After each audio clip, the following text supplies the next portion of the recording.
You are now tuned in to the December 26er podcast, where we encourage you to be extraordinary on an ordinary day.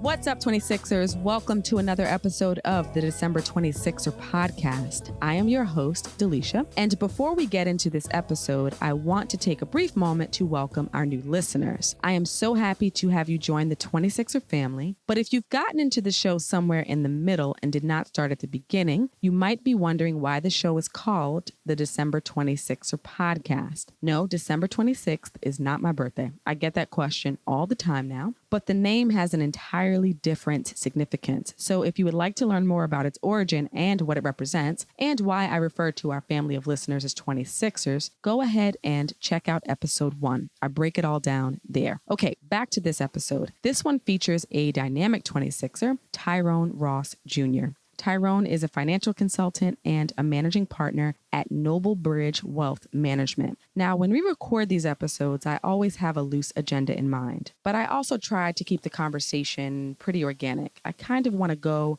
wherever the guest goes. This time around, given Tyrone's area of expertise, I had every intention of dedicating a good amount of time to tactical information that listeners might find useful. I wanted to get into financial literacy, cryptocurrency, building a financial portfolio, etc. But Tyrone came to the podcast as an open book. He approached our conversation with a level of candor and vulnerability that, quite frankly, was unprecedented. So any summary that I try to give here will just not do it justice. I'll just say this. Make sure you listen to the entire thing. Stick with the episode until the end, because you might realize what I did. Tyrone put a spotlight on something that I think many of us struggle with, but don't have the words or the courage to articulate. So take a listen, and I really hope you take something from this one. Please enjoy. Tyrone, good evening. Good evening to you. Welcome to the December 26er podcast. How are you? I am very, very good. I'm blessed to be here. Thank you for sharing your platform. We are blessed to have you. So as our producer, DeMarcus, mentioned before we clicked record here, we were traveling in Europe. To those who haven't listened, check out that UK episode that we did. Went from UK to Paris, and he was up just, kind of surfing the internet and came over to me and was like, Tyrone Ross Jr., you got to check this guy out. We got to get him on the podcast. Appreciate it. He sent you a message right away, and here we are.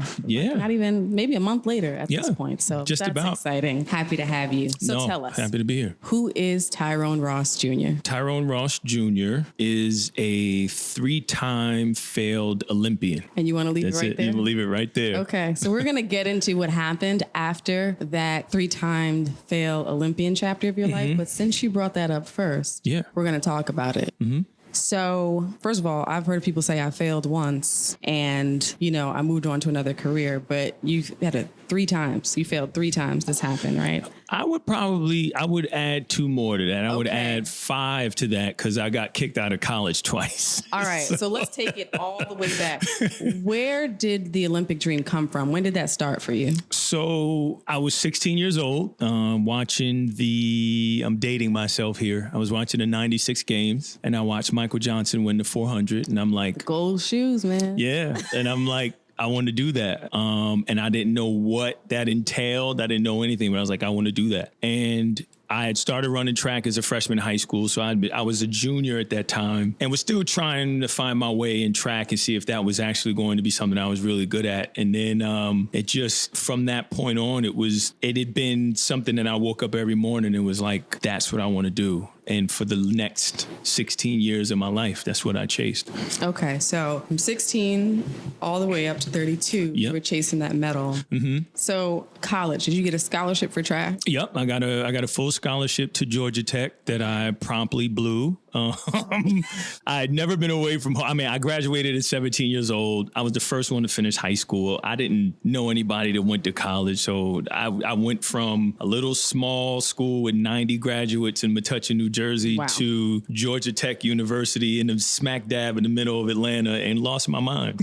Yeah, so promptly lost my mind. Atlanta is a lot for a 17-year-old. It's like the world is your oyster. Oh, my Especially goodness. for a brother. I mean, let's just keep it all the way real. So, and you're an athlete. athlete. Yeah, right? that helped. So that helps a lot. Or it hurts. Yeah, on true. what perspective It hurt me. It hurt. now. It helped and hurt. So you got out to Georgia Tech and your events were 400. So 400 hurdles, 4x4. I ran the relay, some 200s here and there. But yeah, 400 was the gift and the curse. Got it. So did it all go to pot immediately? Ooh, yeah, just about. Okay. When I actually, so I never forget it. There was like an incoming freshman, like rooftop get together that I went to. And I remember getting up to the rooftop and I looked and I saw all these girls and I'm like, wow. Now, mind you, it was an engineering school. It was mostly boys, but it was a lot of girls. And I'm like, I have nobody to answer to or whatever. But yeah, it went from that point on and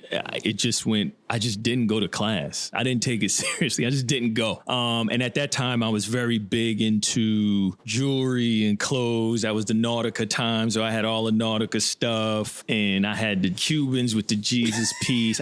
It was ridiculous. So you went out there with the jersey swag, number one. 100%. And was Timberland, the whole deal. I used to get dressed. So there's a bus at Georgia Tech called the Stinger. I used to get dressed and sit in the back of the Stinger all day and just You got to be kidding me. So wait. 100%. Wait. We got to break this down. So you got to school on a track scholarship, Georgia Tech. Yep. So did you have like scholarship money that was just disposable income? You gonna leave me down there? Yeah, yes, I was leaving that out. So it turns out at the time I found a way. I guess this is the first part of me being entrepreneurial that I could cash in my meal plan. So Georgia Tech was on quarters, so your meal plan was $3,000. So I was like, I just happened to, because the way it worked, right? If you're on a full scholarship, you would go get all of your stuff. We would get vouchers to get our books, the whole deal. You don't pay for anything. So I went to the window where you actually go get your meal plan, either put on your card or whatever. So the woman said, do you want it on your card or you want a check?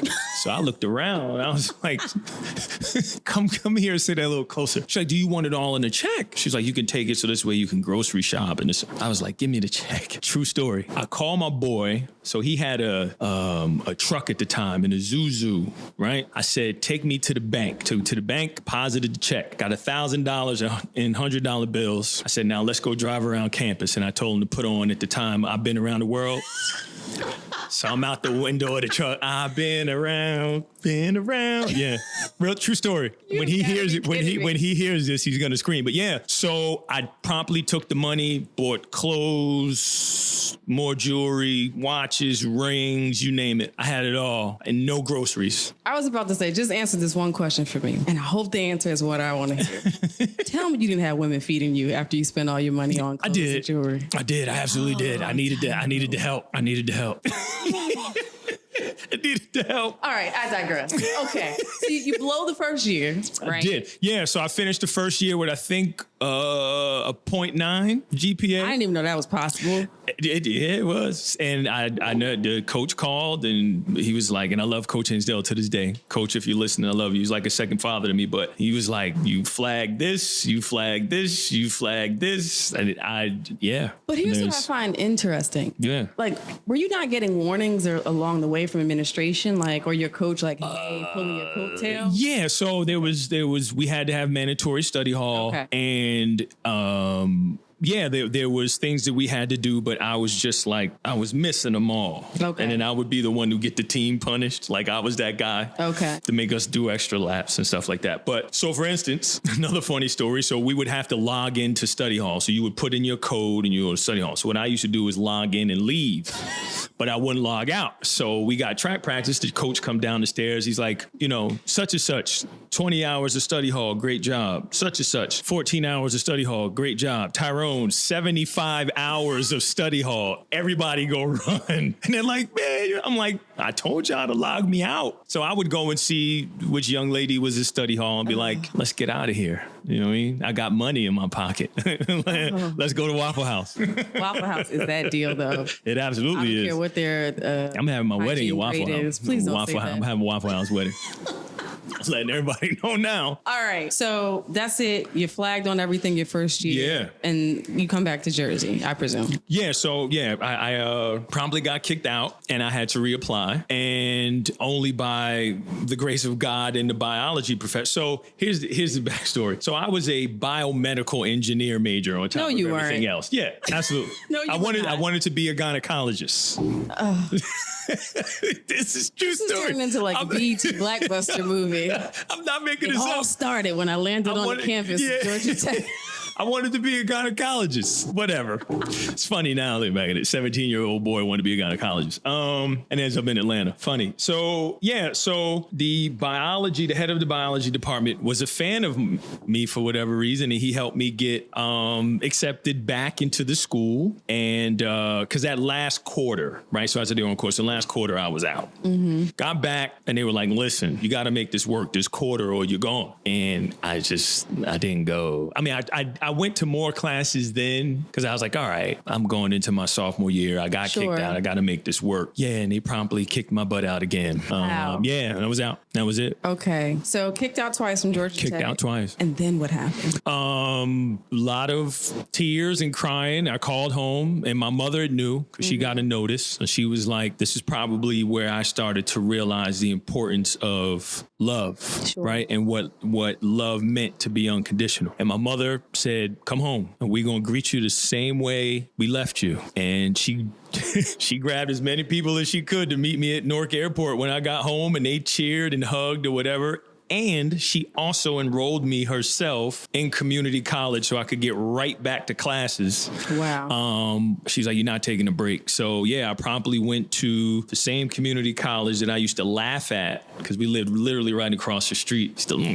community college. You crazy? I was right there walking over there with my head down, taking classes. And got home, and there was messages from coaches all over the country that knew that I got released. And Seton Hall coach was the Olympic coach that year, assistant Olympic coach, and he sent me a postcard from the Olympics that I still have. And he said, if you get your grades right, I got a scholarship for you. Wow. So I've again, the moral of the story, which is unbelievable, is I got 2 full scholarships, which was crazy. All right. So how long were you at community college? I was there a couple months. So I had to finish I had to get my associates there. Okay. So I was there long enough to get, I don't know, what is that, 30 credits, 45 credits, something like that. But I had to take a lot of classes because I didn't have too many credits from Georgia Tech. So it was a few months because I know I started at Seton Hall that January, right? January 01, something like that. Yeah, of 01. And yeah, just finished there and then promptly walked on campus at Seton Hall and started the next version of drama, which was I thought I did everything to be eligible to run. Turns out I wasn't. So I lost my junior year. So that was stressful. I did all this work to get back, got my grades right, turned the corner, and I couldn't run. So that was devastating. And then I had to go through that whole process. So I did, I was like, at least I can, again, God knows all things, right? I was able to focus on my books. Sure. So I ended up graduating from Seton Hall with honors. I'm like, I am kind of smart. I got a brain. And then that's what happened to make a way for graduate school. So yeah, that happened. And then, finally got eligible for my senior year. Of course, my senior year, both my knees are acting up like I'm some old man for whatever reason. Because you're had an okay season, nothing that I'd planned. And that was it. And then suddenly my track career was over. I'd run my freshman year and I'd run my senior year. The 3 years in between I lost. Wow. So yeah, it was terrible. So did you ever get to a point where you've been in the Olympic trials? So 2004, which was 2 years after I graduated in 2002. 2004, when I first qualified for Olympic trials, I'm on my way to the airport, right? So I had done the whole experience. I got my hair cut. I'm in the barbershop. They're wishing me luck, family, the whole thing. Again, God works in mysterious ways. A guy who went to Seton Hall who graduated before me was so the way they have it is a committee that takes a certain amount of people into the events every year. So me and my coach look back, right? In 2000, I think they took 32. In 96, I think they took, 33, something like that. So at the time I was sitting like 27th, something like that. So I'm good. I never forget where I was. And my mother's in the car and he calls and he goes, where are you? I'm like, what do you mean where I am? I had a fresh cut. I'm on my way to the airport. I'm on my way out to the trials. He goes, don't get on the plane, bro. I'm like, what are you talking about? He was like, you and the 28th guy had the same time. They left y'all both out. Wow. And just, thinking about it now, it's crazy. And I told my mother, and she turned the car around, and I cried. And for 2 weeks, I just went into my mother. To this day, my mother tell you she was worried about me. She didn't think I was going to come out of that. But the crazy thing is, the guy who had the same time, I knew him. Mm-hmm. And he called me, and he goes, I could promise you I will never do this to myself again. He never stepped foot on the track since. Wow. He's like, I will never do this to myself again. He was like, I'm gutted, man. And I kind of felt the same way, but I kind of went through my grieving phase. And then the next thing you know, I was like, all right, well, in 2008, I'm going to make it, and that was it. And that was everything. So fast forward to 2008. 2008, that by this time I've been working on Wall Street 2 years. Mm-hmm. I told them when I interviewed, I said, look, I'm training for the Olympics. This is a deal. Couple months beforehand, they were all in. They said, look, take the couple months off. They, sponsored me, the whole deal. So, I'm working full time. I'm training, right? I'm getting up to go train 3:30 in the morning. Right, to be done by 4:30, to get on a 5 o'clock train to travel into the city, to work all day, to get home at 7, to train again at 9. Right, I'm thinking about this, and my wheels are already turning. I've never aspired to be an Olympian, but I did run track at one point, but I watch the Olympics, every 4 years, and I follow the stories. And people are in this training thing full time. They're not going to a job. Nope. That is their job. So I'm trying to picture you on Wall Street. Yep. Which is a beast unto itself, which we'll get into. Yeah. And then trying to train on top of that to compete with the best of the best from around the globe. Were you sleeping at all? Not really. Not really. At that time, I was driven by passion and desire and commitment. And I'm by nature, I always describe myself as a dreamer. I had a dream, right? And God had put something in my heart that there was nothing that was going to stop me, right? I was like, I don't care, sleep, whatever. I gave up everything. I didn't have a social life. I didn't go anywhere. I didn't do anything. I was fully committed to that. So yeah, that was it. And then so they were like, listen, you're working crazy hours, doing this, take a couple months. And I was just exhausted. And when it came to the meets, I just couldn't compete well. Wow. And it left me a half a second off the qualifier. So I missed out on 08. And that is funny. If for as bad as 2004 was, 2012 was the worst, but 08 was so bad as well, but it was bookend by two awful experiences that it's just, I'm numb to how bad it was as well. And look, at that point I was 28 and I'm like, all right, well, you peak as a runner somewhere between 25 to 28, 25 to 29. And I'm like, I gotta figure this out. Right. I'd given up getting into any type of long-term relationship. There's a few women out there who disagree because they were in relationships and I wasn't, but you didn't know you were in the relationship. Exactly. So I didn't put anything into it. I let that go. But I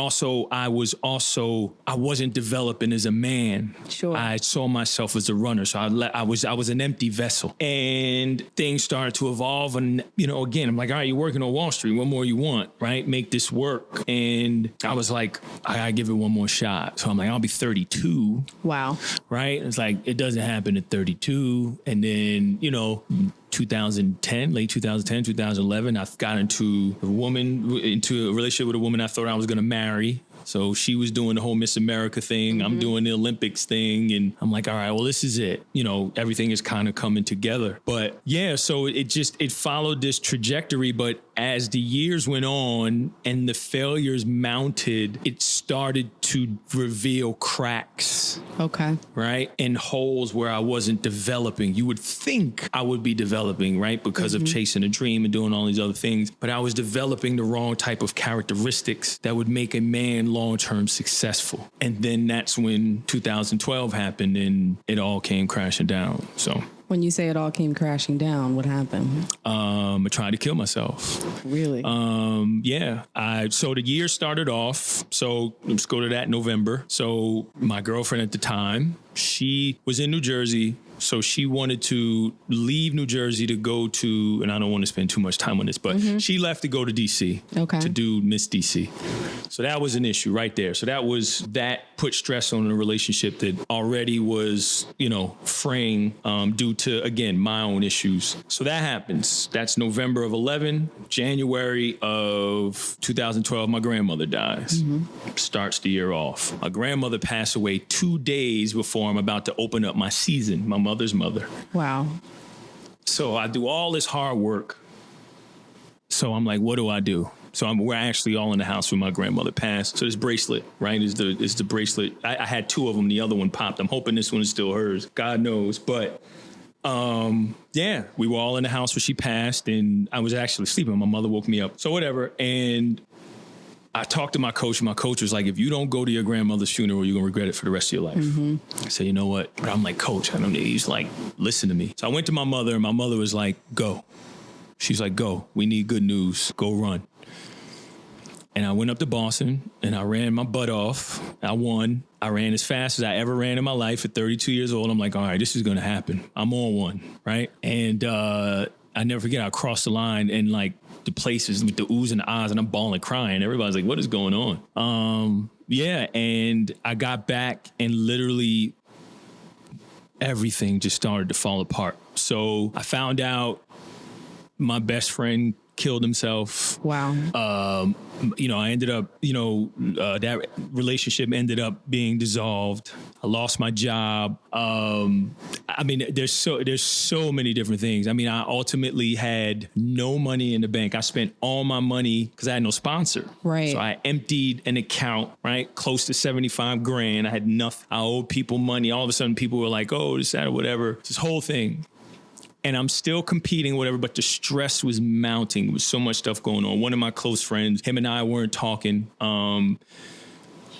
beefing over money. It was just so, it was just everything that could have gone wrong went wrong. Mm-hmm. And I was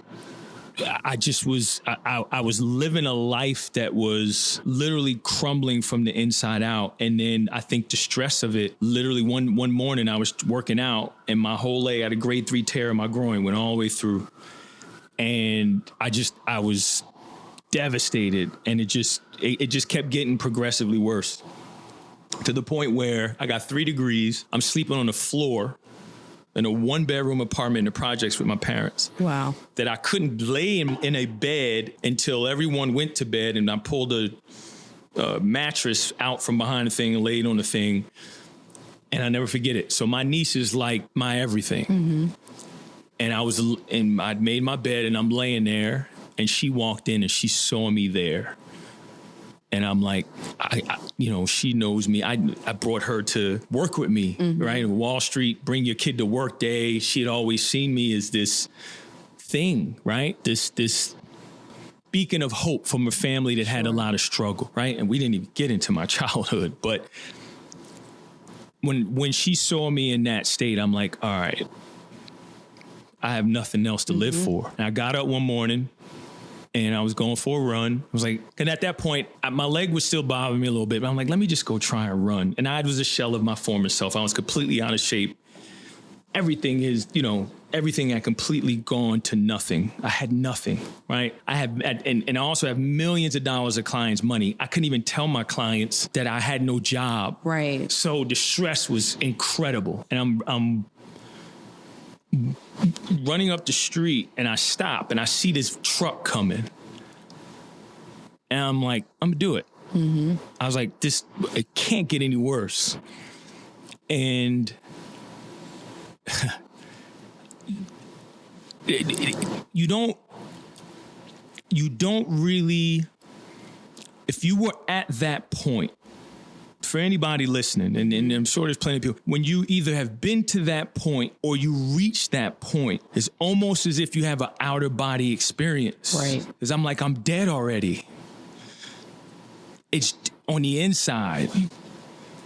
It's just the outside of me that's still living. Right. Right? That juxtaposition is where some people actually go to take the step, and the truck is getting closer and closer and closer. And I'm like inching closer to the street. And there was a point where I was like, I'm going to do this. Mm-hmm. And as it came, I froze, and I just started to bawl crying, and the truck went by, and the wind, I would have been gone. It was flying. It was early in the morning. So I'm sure this dude wanted to end his shift and go home. Mm-hmm. But at that moment, again, if you've been there, you gain and you lose something at the same time. And I just had this outer body experience. And again, I cried and I ran home probably faster than I ever ran in my life. And I bawled and I'm like, I cannot believe I got to that point. And that whole day was just a blur, right? Wow. I couldn't even believe it. No one knew. I couldn't tell anybody. And that's the other piece is you always hear about people committing suicide and dial this 1-800 number. And I wasn't calling nobody. You can't call the people that you know because some people are going to be fearful. Some people are going to be disappointed. Some people, right? And then you can't call someone you don't know because they don't understand, you know? Right. So I was in a position where everyone had known me to be this track star and a successful Wall Street dude or whatever. Who am I supposed to call and say I want to kill myself? Right. And at the time, I had friends calling and telling me all of their stuff. And I want to dissect this a little bit because I think you represent like this dark secret, particularly in the Black community, for people who have gone to school and who are held up as a pillar. Yes. And as a success story, you alluded to, your family a little bit and your childhood, and we can, get into that later. But just, I know what it is, right? To be the one that people look to and say, they made it. Mm-hmm. They got out. And you start to put pressure on yourself too. Like, I'm going to turn this ship around. Yep. Like, I'm going to be the one to pull my family out of despair and poverty and that working class situation. And you fight for that and you make choices so that not only you can be good, but the people that you care about can be good. 100%. And when it doesn't go the way you thought it was going to go, and not only that, but when you really busted your hump, like you did the work to try to see a level of success and reach the pinnacle, only to be kicked back down and have to face those people 100%. that you were running for, in your case, literally and figuratively, running for yourself and them, it can be debilitating. And it can be beyond a blow to the ego. Because people could hear this and say, well, I can see how that could be hard. You work and you didn't make it to the Olympics, or, you started off, on Wall Street and, you had clients' money under your watch and then you owed people. I can see how that could be difficult, but it goes deeper than that. Oh, 100%. It goes so much deeper when you come from a traumatic experience in a certain community and you've made decisions that are supposed to set you on a path. I call it the pivot generation, like where everything's supposed to pivot, and now generational wealth. And that the story that you told about your niece is powerful for me because it's a real life representation of how you feel internally. Yeah. The people that have held me up are now looking at me down here on the floor. And so I feel that. I feel that on visceral level. And it's part of the reason why we started this podcast, because I know so many people suffering in silence. 100%. And feeling like they have to, hold themselves out to the world in a certain way. And they not only do they not feel like they can say, hey, I'm broken, but they're not really being given the space to do that because everybody's dumping on them. Yeah. Yeah. So there's so many different facets to what you have described here. And thank you for sharing. No, absolutely. I think it's important for people to tell their story. Right. And again, one of the things that I realized was, again, when my life fell apart, I was living my life from my resume. Sure. Now I live my life from my legacy, right? So when I die, all I need is for somebody to walk into the funeral and say, my life is better because he breathed air. Mm-hmm. I'm good.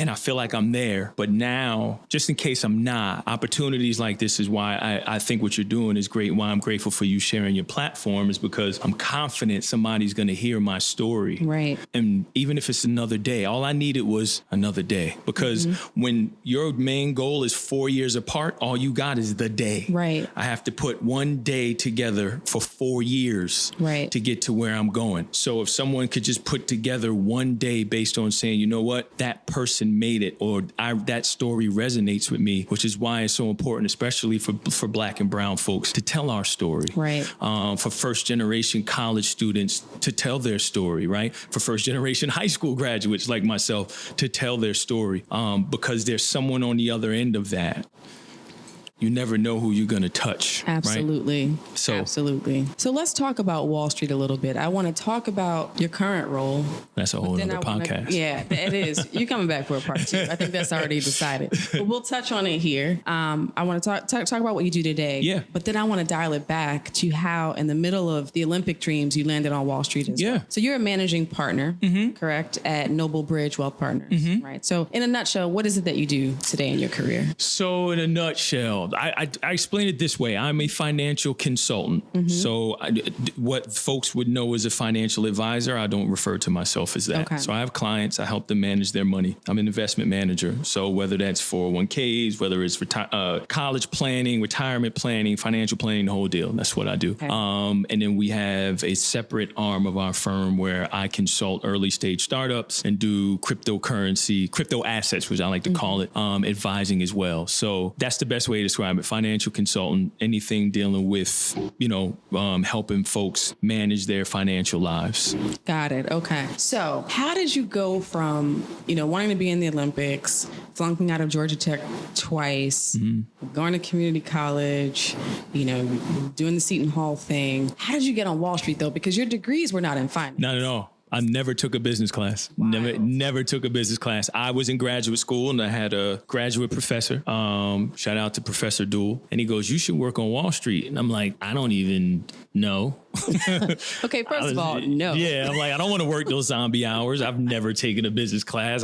He goes, "You'd be great on Wall Street." And I'm like, all right, where do I start? And he kind of led me down a direction of, interviewing and doing the whole thing. It was a really arduous process. And then, I was interviewing and ended up at a firm called Financial Dynamics, and, doing investor relations. And I'm literally working there. So investor relations, for those that don't know, is just simply public relations with money. And I knew nothing. When I say I knew nothing, I was 26 years old. I knew nothing about money. Nothing. I knew nothing about stocks. I remember I had a roommate. He, to this day, very successful. Shout out to Mike. He used to be in his room watching TV and the ticker symbols and all that stuff. I'm like, man, can we go chase girls? What are you doing? And he actually ended up becoming a treasurer at Disney and everything, super successful. Wow. So we all sit and laugh about where I ended up now. It's terrible with money. They knew it. But I got there and it just started this progression of, again, I was blessed enough to have men pour into me and be in the way to just say, hey, go this way, right? So there I had a mentor who worked at Lehman Brothers, and he goes, "You'd be really good on the retail side." I'm like, well, what is the retail side? He's like, working with individuals. And which is good because I'm not the type to sit in a room and look at computer screens and all that. I was like, cool, I'm not the cubicle guy anyway. So I ended up at a Wolf of Wall Street chop shop right here in Penn Plaza, cold calling, $800, $900 a day. Wow. Calling people all over the country, pitching shares at Hasbro. Those skills would ultimately end up being extremely valuable. At the time, it was terrible, but it's a godsend now because it was like Navy SEAL training for business. And went from there. And then I ended up going to another small firm that was doing some other type of stuff and trying to get my, to the bulge bracket firms, right? To the big wirehouses, Merrill, Morgan, whatever. Found my way into Morgan Stanley, convinced the branch manager there that, I can do this job and train for the Olympics. He was like, it sounds ridiculous, but let's try it. And that was when, in 2012, he had to fire me. But it was again, just God's coverage. He brought me in. He was like, "I'm firing you, but I'm also going to connect you with your next job." He goes, "Call this number when you leave here." So I'm like limping out. Again, I got a tall groin. Oh my gosh. Call. And the gentleman was like, come in, interview. And I went to interview with him and he goes, "I want to hire you." But he goes, "Not in this office." He goes, "There's an office in Edison," I lived in Edison at the time. I'm like, "Really?" He goes, "Yeah, go interview there." All right. I go interview. I cried through the whole interview. Again, walking in, limping. Wait a minute. Torn groin. When I tell you, literally cried through the whole interview. Broke down in the interview. The whole interview. Cried. And the branch manager goes, "I heard enough." I'm like, now mind you, I needed the job. Right. He's like, "I heard enough. We'll be in touch." And I'm like, oh my God, I blew it. And the sequence of events from there, it's funny, I was just telling the story before I got here. It's a long thing, but if I told you the whole thing, you'd be like, you're lying. But long story short, I don't hear anything. Mm-hmm. At the time, all of my stuff is in my car. I'm staying with the young lady in Brooklyn. My parents are in Jersey, so I'm going back and forth. Being a nomad at this point. Being a nomad, I have no permanent address, anything. I'm leaving there to go back to Jersey because my grandmother now is very ill. Mm-hmm. So I'm going back. I'm going back for that reason, and also because I'm supposed to interview now because they reached out to me. And again, this would tell this whole story is too long. So I'm actually driving Manhattan. I actually picked her up from work and we're driving Manhattan. I get a call and they're like, oh, Tyrone? I'm like, yeah. They're like, this is such and such from Merrill Lynch. Are you still interested in the job? It was months. I hadn't heard anything. Turns out the woman who had was supposed to book my interview got fired. Oh my God. That was the only contact that I had. So that was the first thing. I pull over immediately. I was like, yes. She's like, okay, well, you got to come to interview, whatever, 2 days, 3 days, whatever. So we all in the car, we're celebrating or whatever. Go back to her place. I leave early that morning because I got to get back to Jersey now, shower, I didn't my stuff. Coming out of the Holland Tunnel, I hit a pothole. Now, at this time, again, one of the first things I did when I started making money, I bought a coupe, 2-door coupe. Of course you did. The man, right? You had to stunt. Yeah. Of course. Low profile tires, the whole thing. Mm-hmm. Boom, hit the pothole, done. I have no money. I have nothing. No AAA. I limp. You know that if you come out of the Holland Tunnel, you know that Dunkin' Donuts there? Sat in that Dunkin' Donuts. I called my boy, who literally like, Danny's my ride or die. I said, look, man, I got no money. I got to get to this interview today. They just called. I've been waiting for months. He's like, all right, I'm going to come. And God bless his soul. He sat with me because there's really nothing he could do. I couldn't leave my car. Sure. I couldn't really get towed. I didn't have, AA or BB or CC, none of that stuff. Nobody to come get me. So he sat there with me as long as we could. So I'm like, all right, well, we looking the clouds. So it's about to pour. Oh gosh. So he's like, dude, I gotta go. I gotta get to work. So he leaves me there. I'm sitting in the car. It's pouring. Phone was about to die. So I finally call a place. I'm right down the road. We're in Jersey City. They come and get me. I call. I'm like, listen, I'm not going to make it today. Can I, So after all of that, you had to call them and tell them that you're not going to make it. I couldn't make it. So she was like, yeah, that's fine. Whatever, we can reschedule. And I'm like, all right, fine. Now I got to find a way to get my car back. I literally have no money. They tow me to the place, which is literally 5 minutes away. Guys like, now mind you, again, German car, they need a special guy to work on it. Of course. He was off. They had to call him to come in. I'm like, what is this gonna cost? So I'm sitting in the room. I'm like, I've run out of people to call and ask for money. What do I do? I'm like, so whatever it was a time of year where football was on. So literally something came on about the Giants and I had said something. The guy was like, oh, you a Giants fan? I was like, yeah. He goes, we got you, man. I'm like, you got what? He was like, we're going to take care of it. I'm like, excuse me? He's like, yeah, they fixed my car for free. Get out of here. So wait, though, let's back up. When you called about the tow, they're like, we're going to charge you to tow you? Yeah, I guess they were going to bundle it all together, right? So you did this knowing that you had no money. I had no money. I was figuring I'd get there and then I'd call somebody and be like, can you put some money in my account or whatever. Okay. I didn't know, but I just needed to get out of that parking lot because they were also stressing me. You got to get this car out of here. And I'm like, do you see the tire and the rim? So that was that. And they fixed it. I got home and again, I finally had the interview and I met with the gentleman there and he was like, I'm not sold. Wait, like, after all of that, he said, I'm not sold. He goes, I'm not sold. He goes, so you got to take like a personality assessment thing. I failed that. He was like, your personality doesn't mix. Wait, and I'm like billions? Like they had like a therapist lady? Absolutely, yeah. He's like, you failed that. I'm like, he goes, we usually get, they hit me with we usually get Ivy League candidates and it's that whatever. And you don't come from money. And I'm like, all I could tell you is this. This is what I told him. I looked him straight in the face. I said, if you hire me, I will outwork everybody you hired yesterday and tomorrow. And that's all I can tell you. And he's like, all right, we'll need to think about it. And he called and I started, and the rest is history. I got there and they were like, who is this with his hair on fire when he walks in here every morning? And that was kind of it. And I got there and again, was just telling the story as well. I used to be the first one in, last one out. Mm-hmm. And my mentor now, he's like a deity at Merrill Lynch. He walked by my cube one day and he goes, come to my office. Now I'm like, what? Okay. He goes, I've been here almost 30 years. I've never seen anybody with that combination of work ethic and talent, but you don't know how to run a business. You don't know how to be an advisor. I'm going to teach you. And here I am.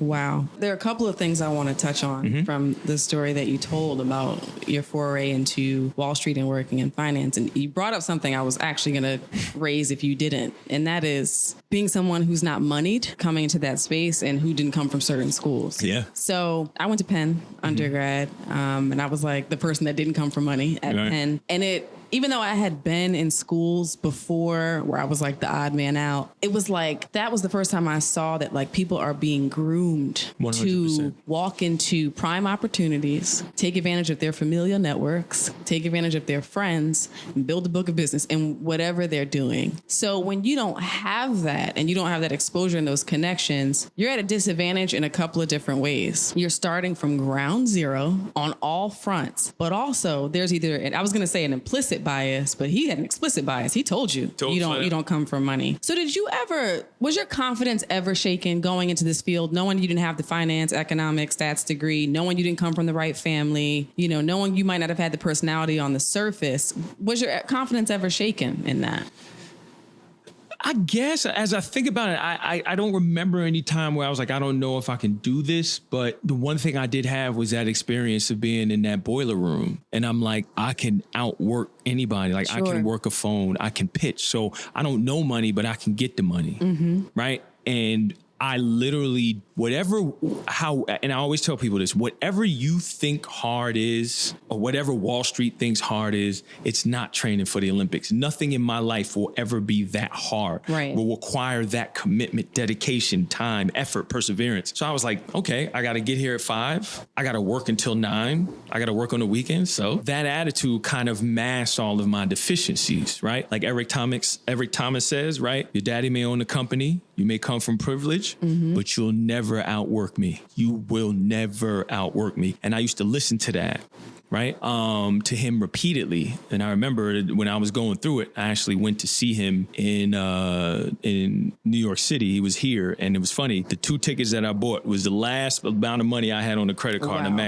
maxed it out to go see him. And it's funny, if I ever get to see him again, I'm going to tell him I haven't listened to his stuff since because I don't need it. Wow. And I think he'll take that as the biggest compliment. But I used to listen to that and I'm like, you know what? That's exactly right. So I kind of took that attitude with me. So I never really thought about it because to this day, even when I'm mentoring companies or I'm mentoring individuals, which I do a lot of, is give me a kid who grew up like I grew up. Right. As opposed to the kid who grew up in the best scenario in the kitchen, right? The refrigerator's full, right? Mm-hmm. Lions hunt best when they're hungry. Absolutely. Right. So give me that hunger and groom that hunger and watch what happens. Right. Now, I wasn't smart enough to go to Penn, still not. But those that come from that environment, there's a reason, right? You had to have a little bit of dog in you to get out of there. Right. Right. Absolutely. Especially being a woman of color. But so that's even more of an issue. And I have a friend, we always talk about this, is that what we have to do now as a community is those who are Black folk are starting to push into our abundance because we have folks like yourself and myself who are first generation college students and degrees and lawyers and doctors or whatever. We have to start fostering our best of the best, right? And to send them into these rooms, into these meetings, into these arenas where they can impact change. And then we start to have our own funnel down, right? Right. So that's kind of how I looked at it. I was just like, you know what? I can take my experiences, right? I can take coming home and the lights being off or there's no gas, right? Or having to go to the bathroom in bags and walk it out because there's no running water. Wow. Or cars being repossessed or being evicted. Still to this day, as I sit here having stuff in storage and being too shook to go back, right, to this day. So the experience of a child banging on the door and you're the only one home and the guy's telling you, get everything you can in the house and get out. Wow. All I got to do is recall that. Wow. Good luck. if you competing against me. You have no shot. I don't care where you went to school. Because when it started, again, where your pain, where your pleasure can meet other people's pain is where you win. So when I start to see that you're tired, the phone is getting heavy, or you don't want to go, that's when I'm like, all right, now we digging in. So all of those experiences I call on often. Well, to sit and start, at the bottom rung, and if the listeners haven't watched Wolf of Wall Street, it is an accurate representation. 100%. Shop 100%. I remember when I first saw that movie, I didn't have a lot of exposure at that point to Wall Street. I'm like, this has got to be trumped up, right? Same thing with The Pursuit of Happiness. Chris Gardner on the phone, and to save time, he's not putting the receiver down. Got to do it. Hitting the button, right? Got to do it. I'm like, okay. Some of it you think is cinematic effect until I talk to people like yourself who worked in that environment. They're like, no. Like 800 calls a day, when you break that down over a 12-hour, that's a ridiculous number of calls, but it teaches you persistence and grit. And for you, I think it was just building on persistence, right? And getting knocked down and getting back up, something that you already told no all day. Exactly. Told no. Get told no for a living. Still all do. Day. So, and then getting to a point where you can call on going to the bathroom in bags, eviction, can call on 3 times wanting to go to the Olympics and it not working out the way you thought. You can call on going to Georgia Tech once, getting kicked out, giving a second chance, blowing it, getting kicked out again. You can call on all those experiences and say, and I always look back too, and I brought it up on here, I look back to my ancestors as well. Yeah. Like if they were still standing, after all of that. And I'm not talking about ancestors we don't know. I'm just saying grandparents, my parents. Right. I can beat this. I'm being given an opportunity that is much greater than what they received. And if I can survive all that, and they could survive what they went through. Right. Now I've got these tools that are saying if I just dig in deep and go deep and I really push and go hard, that I'm going to reap a reward at some point. That's what keeps me going. Yeah. Everything I just described to you about my life was privileged compared to if you had my parents on, right? My father held a job 40 years, still can't really read and write well, right? Wow. Can you imagine a job 40 years, you can't read and write? My father actually had to call my mother to help him with an application as he's filling it out. Wow. So she's helping him over the phone, right? They used to, when they had me and my sister and they were young, right? They used to drink warm water before they went to bed. They gave us what they had, right? And we laugh about it now, but my mother was like, when we got married, I had a ham in the oven. She was like, we got married in the apartment. I'm telling them, hurry up, I got food. Right. So we did everything in that little apartment, right? Everything was there. My first birthday party, everything. So I don't want to make it seem, listen, there's people who've had it worse. And I understand that everything that I was able to describe was privilege compared to what my parents went through. My mother being pregnant with my sister at 16, having her at 17, having to do all the things that she did and her and my father experienced. I probably couldn't have gone through that. Right. And I couldn't imagine living as hard as life is right now and seeing all the things that I have to do. I couldn't imagine not being very well, schooled, right? My father really, as far as I know, he didn't finish middle school. So it's an amazing thing what he's done. And I realized now I do. I realize that those experiences now I take from them. So I'm like, you know what? In a funny way, that's my privilege, right? They did what they could. And I don't want to make it seem like my parents were losers. They did everything they could, but there was just a lot that was out of their control. But ultimately, what they provided was a privilege of grit, of grind, of hustle, of desire, of commitment. So that's not something I have to work for. It's in my DNA. It's in my blood. Absolutely. So it's never something I had to work for. You know what I'm saying? So when you combine all of those things and then you put someone around opulence, around sumptuous surroundings, and you're like, oh, I can have this? Right. Right? It changes the game. Absolutely. Right? So speaking of those surroundings, I've had my entree into Wall Street, and I've been to Wall Street Friends events, and I know how flashy it is and all that other stuff. Did you ever feel the need to assimilate, right? To maintain an image and sort of distance yourself maybe from your upbringing and all of that? Absolutely. Because it's almost a rite of passage, right? It's just like being in a gang, or it's just like being a part in a sorority, right, or a fraternity. buy a nice watch. What they tell you. Right. They don't tell you to buy a nice watch because you got the money. They tell you to buy a nice watch because it's going to put you into debt. You got to work yourself out of, right? To get nice suits. So your suits are clearly off the rack, brother. Go get a suit made, right? Find you in a telly. And then you don't get a suit made. The guys come to the office and they fit you there. And then I'm like, this is crazy. And then the guy comes in and then he's shining everybody's shoes. And it was a whole thing. So I was like, I got to get my shoes shined too? Right. And my mentor used to do it. Give me your shoes. What do you mean? It's like, just give me your shoes. The guy would come and shine shoes. I'm like, okay, I get it. So it's a whole thing, right? Your shoes, your belt, everything had to, so yeah, you feel that pressure. And I had already had a gaudy type of personality anyway, as you know. So you were like 17 on Georgia Tech. Yeah. So like Cuban links. Like, you right. probably fit right in. So once you start to get that type of money and bonus checks and all that stuff, it's easy to go dumb. Just be like, all right, what are we doing? But I think I felt like I did a good job of it because I really started to get to the point now where I really was like, okay, I'll spend $4,000 on a suit. Now, I wasn't doing that then, but now I feel like I'll do that because I could do it. That's what I want to do. And it's not to fit in. It's just because I've developed a passion for those things, right? I don't really have any crazy vices, and I love suits. So that's my thing. So I just kind of grown into that, but you do feel the pressure, and it will, especially if you're into drugs and alcohol, which I wasn't, because that's in abundance. But you do from all sides to do a lot of things that may be out of your character. It's a beast. It's a beast. What do you think was your moment where you like leveled out, where you were like, I could have nice things, but I don't have to go like buy the drop top coupe the minute I get a bonus check? It was very recently. Really? Yeah, very recent. I would probably say 4 or 5 years ago, because you got to understand, it all went away and then it all came back. So now this time around, I'm like, right. I get it. Right. And it's funny, all of these things that I'm doing now, from investing and this, that, whatever, my 401k that I cashed that out. I ain't know nothing about no tax consequences or whatever. I'm like, I'm gonna cash it out. Let's go to the strip club.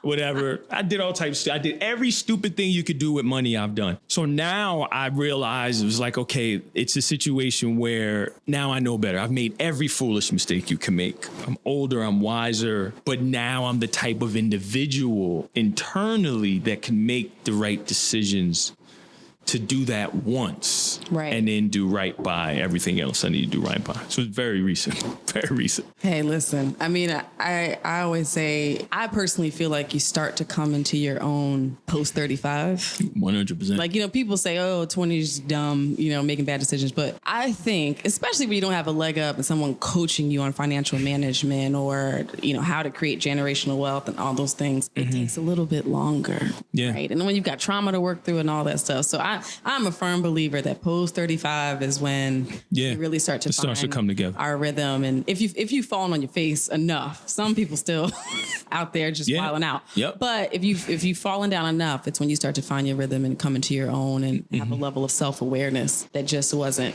there. And I mean, I'm also a believer that when you come from lack, when you're making money, it's something about that lack that's always chasing you. 100%. Right? And I don't even know really how to articulate it, but it's like, and that's why you see so many people who get a windfall and don't for a second think, let me do something with this so that it doesn't go away immediately. Let me make it work for me. It's like you get it, you stunt, it's gone, you're back to the same place. It's a cycle, and it's often a generational cycle that I'm committed to breaking. Right. Which is why you're gonna have to come back, because we're not even gonna get into all the things I wanted to talk about in terms of advising, especially our community on the wealth disparity and how to start to turn that around. That's an episode unto itself. Yes, but let's touch on it a little bit. What's your client base look like today? So my clients are what I like to call in the accumulation phase of life. Okay. They are accumulating family members. They are accumulating debt. They're accumulating assets. So they're young. They're successful. They're very liquid. They don't necessarily have a tremendous net worth. They're coming into their own. So they're lawyers, they're doctors, they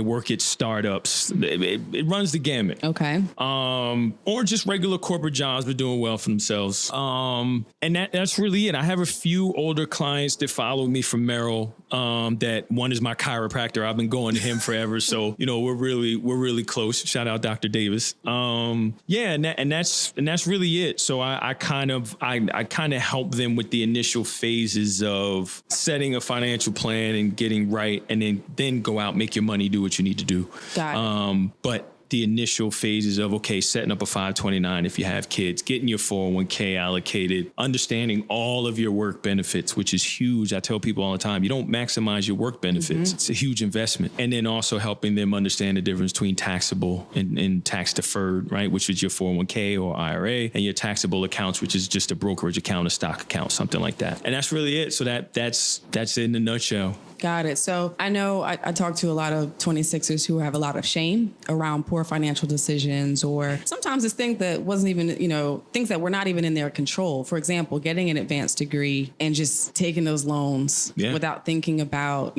federal loan that's 7.25% that you're going to have on six figures, which is, higher than people's mortgage rates, right? Yeah, you bought a house. For $250,000. So, I hear people say all the time, my friends and people that I care about, like, I want to talk to a financial advisor, but I have nothing to invest. I'm making good money, but I got these loans. I'm trying to right wrongs that I made, earlier in my life. And that's the point I wanted you to make. That is the time to call. That is the time to talk to an advisor. And Absolutely. Get over the shame of... Get over the shame, right. And that's one of the things that I press upon people all the time, and which is also why I wanted to open my own firm and have latitude over that, because there were so many people I had to quote unquote turn away, or felt like they couldn't work with me for whatever reason. But I like to meet people where they are. And again, going back, I always think about, imagine if my mom or my dad came across somebody like myself, even though they don't take my financial advice now. They don't? No, they don't listen to me, and said, hey, do this, right? It'll help you last another 3 months, right? It'll keep the lights on this month, So that's kind of it. You don't need to have $1 million. You can have debt, you can have whatever, but talk to an advisor, get set up now. They'll help you get over the hump. So now when the money comes or the abundance comes, 1, you know how to handle it. 2, you know how to get it to work for you, right? And 3, you then have a financial professional that you can call for anything. Right. Absolutely. Anything, right? And the test is always ask people, because I go speak to kids a lot or whatever, and I see so many black and brown boys who don't know what I do is an option. They don't know what a financial advisor is. They don't know what a hedge fund manager is. They don't know what any of that is. That was me. I didn't know that, right? So it's important that people understand, hey, go look around. How many financial advisors do you know? How many people in financial services do you know? In our communities, people don't know too many. They don't. So that's the thing that people need to get over. And again, if anyone needs help or wants to talk, I'm more than willing to help folks. I always tell people the first one is on me. Right. I'll answer questions or whatever. When it starts to get expensive, I'll let you know. You have to pay me. Yeah, but so we're gonna make sure we drop at the end of the interview where they can find you. Yeah. But before we get there, see, this is what I love, because discipline carries over. Whether you're an athlete or business or what have you, if you have a certain level of discipline and you're able to live a regimented life, I think that will serve you well anywhere. So I'm interested to know what your day looks like now. Day looks like now. Up at 4 a.m. I knew it was super early. Up at 4 a.m. At the track to train at 4:45. So you're still training? Oh yeah, absolutely. Yeah. Still competing too. So we'll train till about, I have a training group, so we'll train till about 5:45. Come home. I'll have a cup of coffee, scan Twitter, see what's going on. Probably first thing I do is scan Twitter in the morning, see what's going on, overseas market, stuff like that. I always tell people between the hours of 4 and 6, Twitter will make you the smartest person in the world. So I do that religiously. So I'll go home, I sit, monitor Twitter. go through, what I need to do for the day. Usually my clients know I'm an early bird, so they'll reach out with text or whatever, because I have probably most of my calls before 10 o'clock. Okay. And like today, so I had a bunch of calls that I had to take, and I knew I set up some meetings in the city today. And that's really it. And I take meetings or calls all day. So my day is not what people think in terms of looking at there's days where, like today, I don't know where the market closed. It's not important.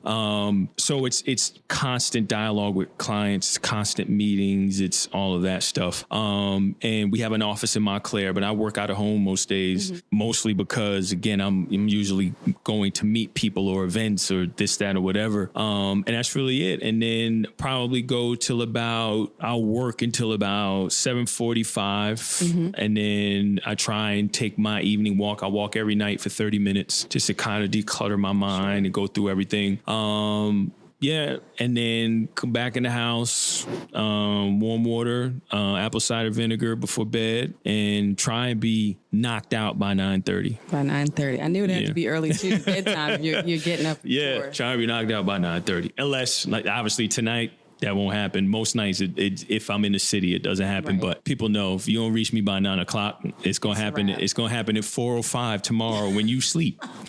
So you are maximizing your days. 100%. Sure. So I'm going to ask you this question because I already warned you that we do it in every interview. And you gave so many inspirational stories already. I'm interested to see what you pull out of your bag. But tell me about a time when you had to be extraordinary on an ordinary day. So... There's so many. So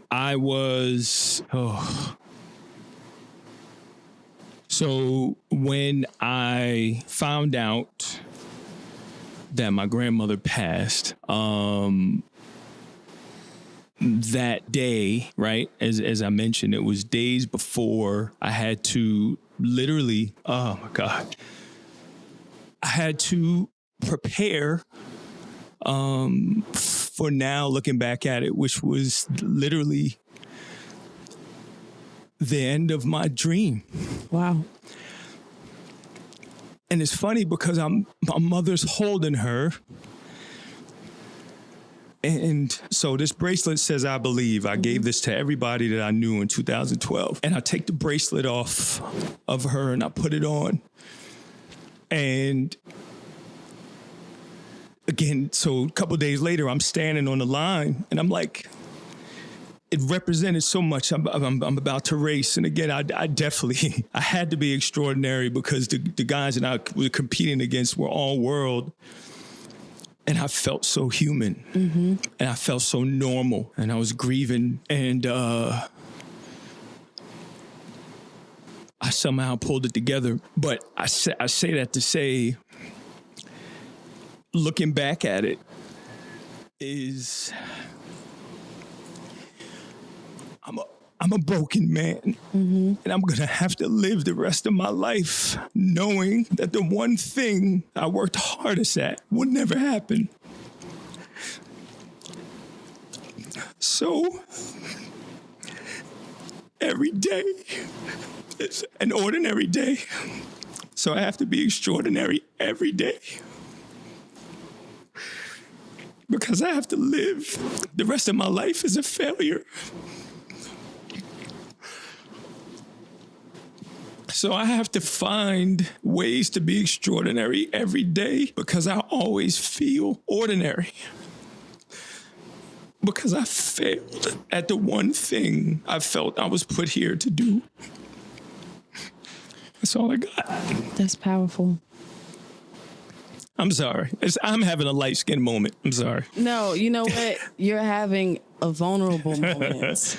You're having a vulnerable moment, which I respect so much because, especially for you being a black man, right? Because we live in a society where it's like, man up. and we're not allowed and we're not given the space to talk about the pain that we feel over disappointment and loss and dreams. So I respect you so much for revealing your hurt over that and being willing to be so open about something you're still carrying. Yeah, right? 100%. It's easy to be like, that was my dream. It didn't quite work out, but look at me now, right? I'm managing partner of a financial firm. I'm doing my thing. I got my $4,000 suits. Like, I can have anything that I want. It's easy to fall into that. Yeah. It takes bigger man, and I'm not going to say what I really want to say. It takes a bigger man to say, I'm still broken. 100%. Because I didn't attain what I felt was my God-given ordained destiny.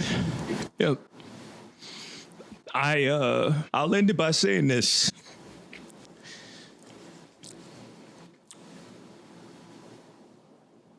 I pray, not only for myself, because I know I'm not the only one, that somehow I'm made whole. And whoever is listening to this, you may have wanted to be an actress, an artist, whatever, and it didn't happen. You gotta persevere. You gotta stay in it. I don't know why God would give someone a talent and a dream and not have them manifest it. It's terrible pain, but what you see for yourself is not what he has for you. With that said, me telling this story, me mentoring the young men that I mentor, the places that I go, the money that I give, the time that I spend, but more importantly, telling this story. I have these broad shoulders for a reason. To bear this cross. And again, the last prayer is that somebody that is listening to this, all I can tell you is hold on. Just hold on. It gets better. It's never right. You can't have anything you want. You can't have anything you want. That's a lie. Can't have any and you can't have everything. But what you can have is a resolve to get up every day and pray that God leads you to your destiny. That's it. And brother, I don't believe in cliches and trite words. You're living under a new normal, right? Things are never going to go back to what you believed could happen when you were 32 or 28. You've got to find your path with the cross that you're bearing and with the pain that you feel. I'm a person that believes you got to face that reality. And something I learned in therapy, right? We can't just sweep it under the rug and say, well, I'm on a new chapter now. But I believe wholeheartedly, and I'm not just saying this, that the impact that you're going to have on a lot of people. You might have had a dream about, who you thought you were going to be and where your image was going to be and what a little brown or black boy was going to see in the projects, what you accomplished on the track. I firmly believe that what you're going to accomplish and how you're going to impact our nation and beyond is going to supersede that. I appreciate that. And it comes at a cost. I'm not saying that it doesn't, and I don't want to minimize what you're feeling and what you're going to have to continue to feel and the sting that's going to be there. But I firmly believe, wholeheartedly that you are on to something, and your message, your roots run deep. I can see that. Your message is going to impact people. I appreciate that.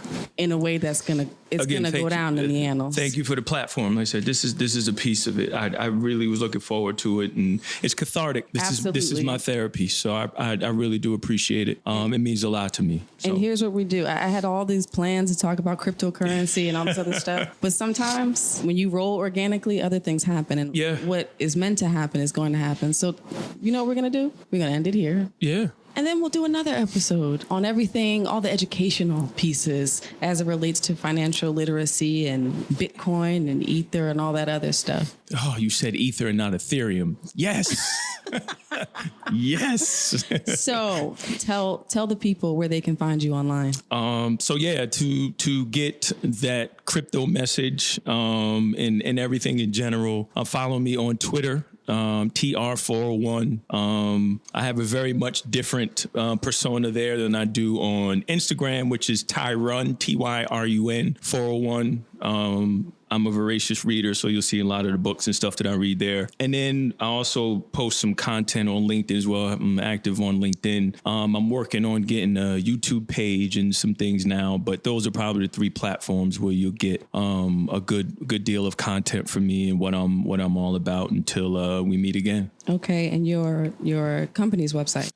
Noble Bridge Wealth Partners. So the actual website is noblebridgewealthmanagement.com. But Noble Bridge Wealth Partners, if you put that in LinkedIn, everything comes up there. And on my page has the LinkedIn, the website, everything.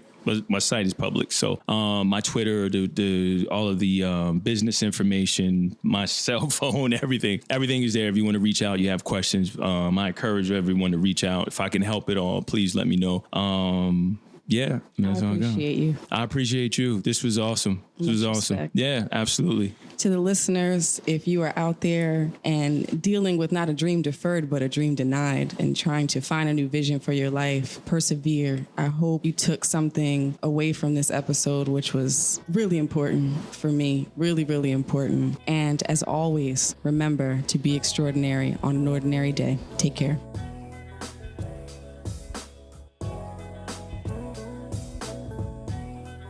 Thank you for listening to the December 26er podcast. I am your host, Delisha. This episode was produced by DeMarcus Adisa, and music was provided by Thovo. You can find us on Twitter, Instagram, and Facebook at December 26er. That's December 26ER.